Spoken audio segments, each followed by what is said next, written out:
Assalamualaikum warahmatullahi wabarakatuh. Halo sahabat Nuha, perkenalkan saya Sodikun Holik dari bagian keuangan sama akuntansi. Selamat datang di video pembelajaran Nuha, solusi IT untuk rumah sakit. Di video kali ini saya akan menjelaskan terkait materi validasi penjualan. Nah, Bapak Ibu, karena tadi dijelaskan di video pertama terkait dengan semua transaksi menjadi otomatis semua, maka tugasnya bagian keuangan sama akuntansi, khususnya keuangan adalah memvalidasi kunjungan. Nah, jangan sampai nanti kunjungan-kunjungan yang ada di rumah sakit itu adalah ternyata banyak kunjungan-kunjungan yang gagal, batal, atau tidak jadi gitu ya. Maka itu akan menimbulkan laporan keuangan palsu. Maka itu perlu divalidasi kebenarannya dan sebagainya. Sehingga Bapak Ibu di bagian keuangan sama akuntansi yang dulunya menginput, maka untuk di sistem Nuha ini tugasnya beralih menjadi validasi.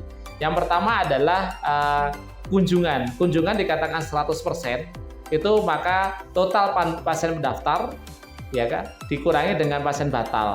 Maka ini dinamakan kunjungan 100%. Sehingga kalau ada pasien-pasien yang batal, maka harus dibatalkan.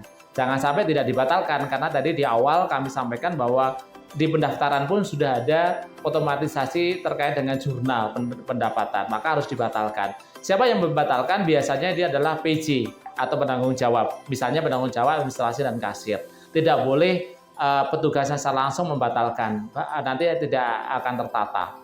Dari situ nanti akan terpecah pendapatan itu, yaitu menjadi pasien umum atau tunai. Maka nanti yang kedua adalah laporan pasien jaminan, itu atau misalnya BPJS, asuransi dan sebagainya. Untuk pasien umum maka nanti harus ada pengontrolan atau mutasi dari bagian keuangan, misalnya adalah penerimaan dari kasir, rawat jalan, rawat inap itu nanti dimutasi kemana. Maka ini harus ada staf menjurnal secara umum untuk menjurnal mutasi ke bank atau ke kas besar. Maka nanti akan menjadi kas masukan. Yang kedua, pasien itu biasanya yang daftar itu menjadi dua, yaitu yang kedua adalah pasien jaminan. Maka jaminan itu biasanya kalau sudah lengkap, kita akan laporkan ke bagian AR atau akun receivable atau bagian piutang.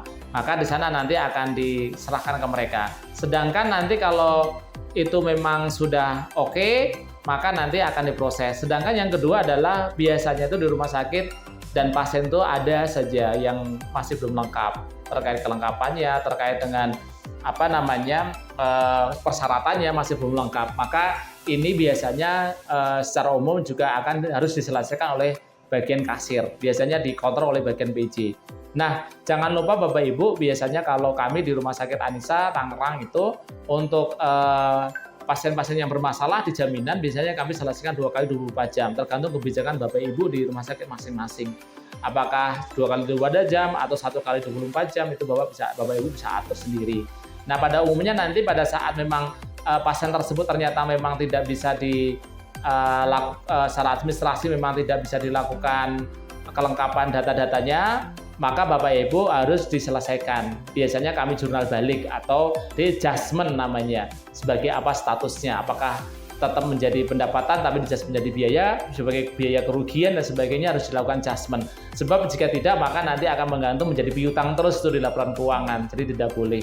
Dan seandainya memang itu selesai, persyaratannya sudah lengkap, maka diserahkan lagi ke bagian AR atau Cashmik untuk diproses menjadi tagihan. Di sini kalau di tagihan Cashmik ini ada tagihan bagian AR atau Cashmik itu biasanya juga masih ada sensor.